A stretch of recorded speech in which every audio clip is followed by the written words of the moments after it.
पुस्तक भटोबाचा कर्दनकाळ ज्योतिबा, लेखक पुरुषोत्तम खेडेकर। आजचा व्हिडिओ खूप महत्त्वपूर्ण होणार आहे। व्हिडिओ लास्टपर्यंत बघा। आवडल्यास लाईक आणि शेअर नक्की करा। शत्रूंना सहकार्य।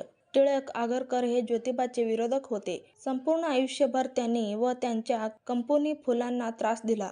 आजही त्यांचे अनुयायी फुल्यांचे विचार संपवण्याचा प्रयत्न करीत असतात। या सर्वांना फुले पुरून उरले। टिळक आगरकरांना बर्वे प्रकरणात अटक झाली होती तेव्हा फुले यांना 10,000 रुपयाची मदत केली व जामीन मिळवून दिला। चिपळूणकर मरेपर्यंत ज्योतिबाच्या विरोधात लिहित बोलत होता, परंतु त्याच्या मृत्यूनंतर अंत्यसंस्कारास अडचण निर्माण झाली, ती ज्योतिबाने सोडविली। आवश्यक वैद्यकीय प्रमाणपत्र मिळवून दिले, त्यामुळे चिपळूणकरांचे प्रेत चिरफाड न करता जाळता आले। बघा, एवढे महान होते महात्मा ज्योतिराव फुले। अशीच नवनवीन माहिती आपणाला पाहिजे असल्यास हिस्टॉरिकल मिरर या चॅनेलला सबस्क्राईब करून ठेवा आणि माहिती आवडल्यास लाईक आणि शेअर नक्की करा।